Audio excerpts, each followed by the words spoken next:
Avant de plonger dans cette histoire incroyable, pensez à vous abonner à la chaîne et à activer la cloche. Ici, chaque récit a quelque chose à dire, et vous ne voudrez pas en manquer un seul. La chaleur californienne frappait fort ce jour-là.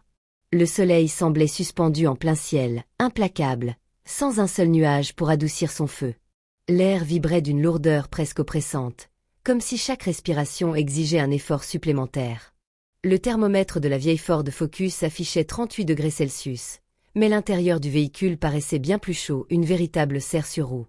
L'asphalte, noir et luisant, semblait onduler sous les roues des voitures, brouillant l'horizon dans une illusion de mirage. Dans cette banlieue poussiéreuse de Bakersfield, tout paraissait figé, comme ralenti par une torpeur d'été. Le bitume collait sous les semelles. Le vent, quand il soufflait, portait avec lui une poussière ocre qui se glissait partout, sur le pare-brise, dans les plis des vêtements, jusque dans la gorge. Même les arbres, fatigués, semblaient se pencher sur leurs troncs, les feuilles alourdies par la chaleur. Au volant, Samantha, enceinte de 8 mois, luttait contre une fatigue sourde. Ses mains moites glissaient légèrement sur le volant, et son dos la lançait à cause des contractions de Braxton Hicks, qu'elle avait fini par reconnaître mais qui, chaque fois, ravivaient une peur primaire. Son mari, Chris, était en mission en Jordanie depuis près de 3 semaines. Elle lui envoyait des messages tous les soirs, des photos de son ventre arrondi, des nouvelles du bébé qui bougeait de plus en plus, comme pour combler le vide. Mais malgré l'amour à distance, malgré les mots doux et les promesses de retour, elle se sentait seule. Depuis 2 semaines, elle gérait tout, la maison, les courses, les montées d'émotions incontrôlables, les nuits entrecoupées par les coups de pied de son futur fils. L'absence de Chris, la peur de l'accouchement, les finances serrées, tout pesait sur ses épaules. Ce matin-là, elle se rendait à son dernier rendez-vous prénatal, le ventre tendu, l'estomac noué, mais déterminée. Elle avait roulé lentement jusqu'à la station-service la plus proche, sa voiture tout sautant déjà depuis quelques jours. Elle priait pour que la vieille Ford tienne bon encore quelques semaines. Juste le temps de mettre au monde son bébé. Elle coupa le moteur, descendit lentement, prit de l'essence. Chaque mouvement lui demandait un effort calculé. Puis elle remonta dans la voiture, attacha sa ceinture avec difficulté, tourna la clé de contact. Rien. Puis un bruit sourd. Le moteur vibra une seconde, trembla comme un animal blessé, puis s'éteignit brusquement. Un mince filet de fumée s'échappa du capot. Une odeur âcre de carburant envahit l'habitacle. Samantha tousa, paniqua. Elle ouvrit rapidement la portière, posa ses pieds gonflés sur le bitume brûlant, et sortit dans un mouvement saccadé. Elle chercha son téléphone, écran noir. Plus de batterie. Elle regarda autour d'elle, le cœur battant. Il y avait du monde. Mais ce n'était pas le bon type de monde. Un homme en costume, probablement un cadre pressé, jeta un bref coup d'œil, puis détourna le regard en consultant son Apple Watch. Une femme d'une 50aine d'années haussa les épaules en marmonnant un « pauvre fille », presque inaudible. Un adolescent en short passa à côté d'elle, les yeux rivés sur son écran, les écouteurs dans les oreilles, la musique étouffée mais perceptible. Elle leva la main, tenta un « excuse-me », mais sa voix se brisa. Son ventre la tirait, sa tête bourdonnait, et la chaleur faisait danser des taches sombres devant ses yeux. Elle s'appuya contre la voiture, les bras tremblants. Ses jambes lui semblaient en coton. Une larme coula lentement sur sa joue. Elle essaya de l'essuyer, fière, digne, mais une deuxième suivit. Puis une troisième. Elle n'arrivait plus à faire la distinction entre la fatigue, la peur, la solitude ou le simple fait d'avoir atteint sa limite. Peut-être étaient-ce les 3. Peut-être était-ce tout. Peut-être que ce jour d'été serait celui où elle comprendrait à quel point être forte, seule, avait un prix. Mais alors qu'elle sentait son souffle devenir court, une ombre s'avança lentement vers elle. Samantha avait l'impression que le monde devenait flou. La chaleur lui montait à la tête comme une vapeur étouffante. Chaque battement de son cœur résonnait dans ses tempes. Et alors qu'elle essayait de maîtriser son souffle sur le trottoir brûlant, une voiture noire, élégante et presque silencieuse, se gara doucement à la pompe située juste derrière la sienne. Le bruit feutré du moteur électrique s'éteignit dans un murmure. La portière s'ouvrit, et un homme en descendit. Il ne ressemblait pas à ces clients pressés qu'elle avait vus passer, ni à ceux qui regardaient ailleurs pour éviter son regard. Il était simplement vêtu, jean foncé, basket usé mais propre, un t-shirt noir uni qui collait légèrement à son torse à cause de la chaleur. Une casquette grise abaissée sur son front et des lunettes de soleil dissimulaient partiellement son visage. Mais ce fut son attitude qui frappa d'abord Samantha, calme. Il marchait avec une sorte de sérénité tranquille, un pas posé, mesuré. Sans hâte, sans mépris. Il s'approcha d'elle, à une distance respectueuse. « Vous allez bien, madame ?» demanda-t-il, sa voix basse, grave, mais incroyablement douce, comme un coussin dans le tumulte. Samantha, encore méfiante, leva les yeux vers lui. Elle chercha dans son visage une trace d'agressivité, de pitié, de jugement, mais elle n'y vit rien d'autre que de la sincérité. Elle hocha la tête un instant, par automatisme, avant que la réalité ne la rattrape brutalement. Sagouri se serra. La voiture est morte. Mon téléphone aussi, et je suis censée être à l'hôpital dans 40 minutes. Dernier contrôle avant l'accouchement. Sa voix tremblait. Elle se sentait ridicule, vulnérable. Mais il ne rit pas. Il ne fronça même pas les sourcils avec ce faux air compatissant que d'autres prenaient parfois. Il jeta un regard rapide, presque technique, au capot entrouvert de sa Ford, puis sortit son téléphone de sa poche. En quelques gestes, il composa un numéro et parla à quelqu'un avec assurance mais concision, comme s'il savait exactement quoi faire. Il prononça des mots comme Ford, Bakersfield, urgence, femme enceinte, avec un calme qui rassurait. Puis il raccrocha et revint vers elle. Une dépanneuse arrive. Je les ai prévenus que c'était urgent. Ils feront vite. En attendant, vous pouvez vous asseoir dans ma voiture si vous voulez. La clim fonctionne. Il montra d'un geste discret le véhicule noir, une Tesla Model X. Les vitres étaient teintées, le cuir semblait propre, et une musique douce s'échappait faiblement de l'intérieur, presque imperceptible. Samantha hésita. Son instinct de prudence lui criait d'être méfiante. Elle ne connaissait pas cet homme. Elle était enceinte, vulnérable. Mais son corps la trahissait. Elle était à bout. Elle posa la main sur son ventre. Le bébé bougeait. Il ressentait tout, lui aussi. Vous êtes très gentil. Mais je ne devrais pas. Il ne parut pas vexé. Il se contenta de sourire doucement. Un sourire sans pression. Je comprends. Aucun souci. Si vous préférez, je reste juste à côté, à l'ombre. Pour que vous ne soyez pas seul. Elle sentit, dans sa réponse, une absence totale d'ego. Il ne cherchait pas à impressionner, ni à convaincre. Juste, à aider. Elle s'assit lentement sur le trottoir, haletante. Son dos lui faisait mal, et son souffle était court. L'homme disparut quelques instants dans la station, puis revint avec une bouteille d'eau bien fraîche et une barre énergétique au miel et aux amandes. « Tenez, ça va vous faire du bien. Et aux petites aussi, je suppose. » Elle le remercia, la voix cassée. L'eau fraîche lui fit l'effet d'un baume.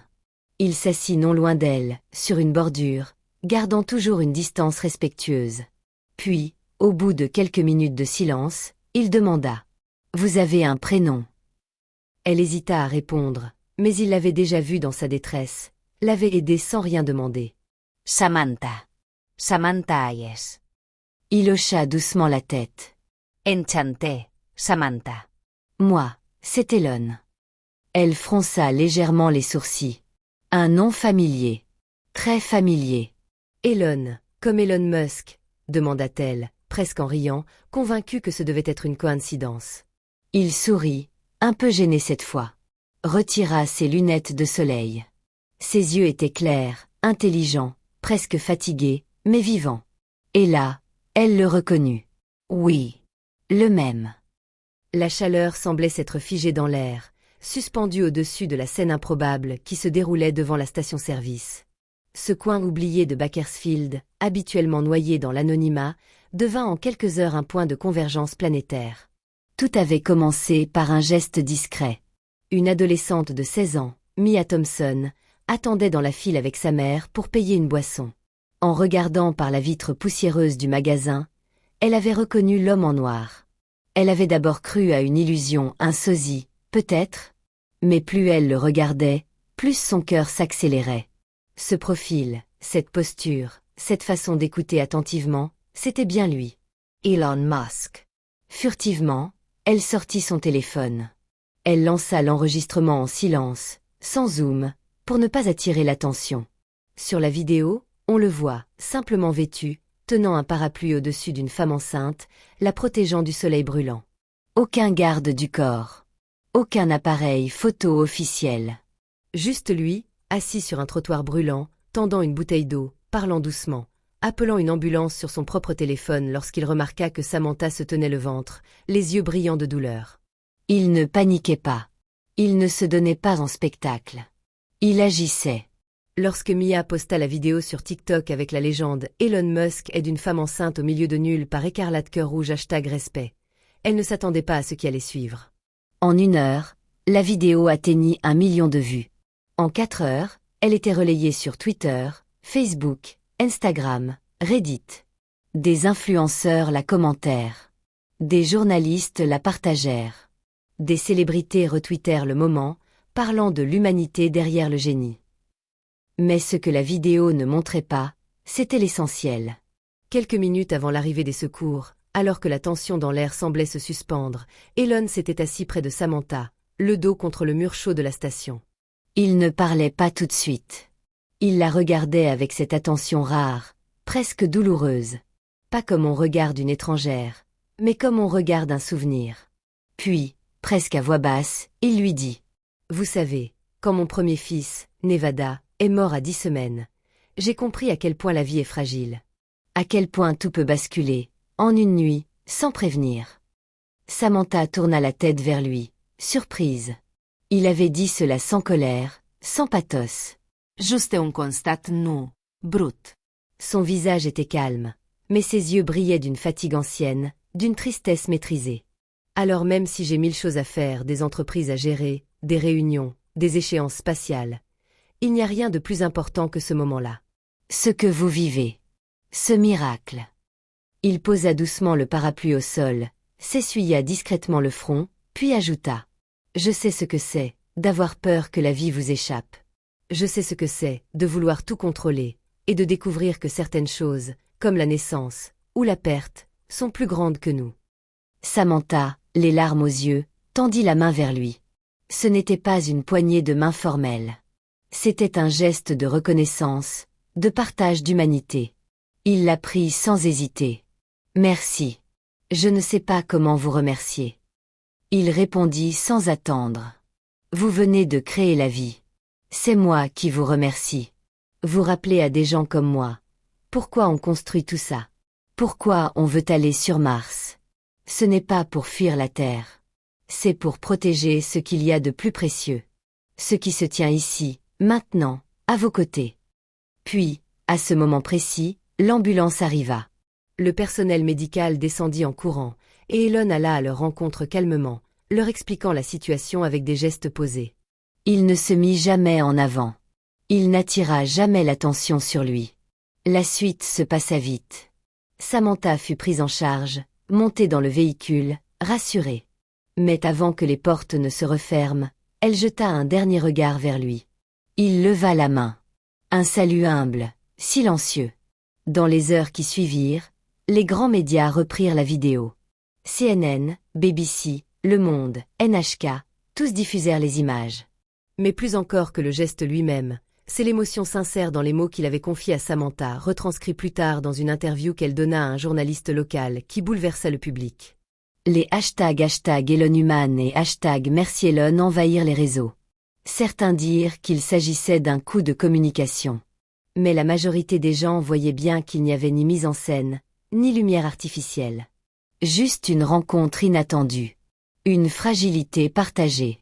Une vie qui grandissait, et un homme, autrefois brisé, qui tendait la main pour aider. Le soleil du matin filtrait à travers les rideaux blancs de la maison modeste de Samantha, désormais décorée de ballons roses, de peluches et de bouquets offerts par quelques voisins attendris. Hope dormait paisiblement dans son couffin, le visage détendu, minuscule et pourtant immense aux yeux de sa mère. Samantha, encore fatiguée par l'accouchement, savourait chaque instant. Les silents entre deux biberons. L'odeur tiède d'un nouveau-né. Les respirations légères de sa fille. Elle se sentait différente. Changée. Comme si elle avait été déconstruite par la peur, puis reconstruite par l'amour et la surprise. Ce matin-là, alors qu'elle allait ouvrir la boîte aux lettres, elle aperçut une voiture stationnée devant chez elle. Une berline discrète, aux vitres teintées. Un homme en costume noir lui remit une enveloppe cachetée, sans dire un mot, avant de repartir. Pas de logo. Pas de caméra. Pas de bruit. Intriguée, elle déchira l'enveloppe. Une feuille de papier au grain élégant, avec une signature familière. Chère Samantha, ce fut un honneur de vous rencontrer. J'ai demandé à mon équipe de vous faire livrer une Tesla Model I sécurisée. Autonome. Efficace. Ce n'est pas un cadeau. C'est un investissement dans l'avenir. Le vôtre, et celui de Hope. J'ai également appris, de façon discrète, que vous aviez mis votre passion de côté pour suivre Chris dans ses engagements. Je respecte cela profondément. Mais je crois aussi que votre avenir professionnel mérite une seconde chance. Vous trouverez joint un contrat de travail chez Tesla, avec la possibilité de travailler à distance, à votre rythme. Une bourse est également prévue, si vous souhaitez reprendre vos études d'ingénierie. Vous m'avez rappelé ce que signifie créer quelque chose de beau dans le chaos. Merci pour cela. Prenez soin de vous. Et de Hope. Elon. Les mains tremblantes, Samantha lut et relut la lettre. Les mots étaient simples, mais chargés d'un poids immense. Ce n'était pas de la charité. C'était de la confiance. Une main tendue vers l'avenir. Un pont entre deux mondes, celui des puissants et celui des oubliés. Sur la table, un dossier relié. Le contrat était clair. Un poste d'analyste en conception énergétique. Flexibilité totale. Formación incluse. Aucun piège. Juste une porte ouverte. Elle pensa à ses années d'université, interrompues trop tôt. À ses rêves d'ingénierie, mis en veille pendant la vie de garnison avec Chris. À toutes les fois où elle s'était dit, un jour peut-être, et à ce jour, qui était enfin arrivé. 2 heures plus tard, un camion arriva dans la rue. À l'arrière, une Tesla Model Y blanche immaculée, livrée avec un siège bébé intégré, des options de sécurité avancées et une interface adaptée à une jeune mère. Le chauffeur déposa les clés dans ses mains sans cérémonie, avec un sourire sincère. Pas de publicité. Pas de photographe. Juste une machine prête à rouler vers une nouvelle vie. Les médias en parlèrent pendant des semaines. Mais ce n'était pas la voiture qui captait l'attention.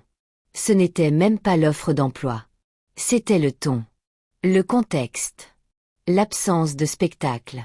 Le fait que ce geste, profondément humain, avait été fait en silence, presque en secret.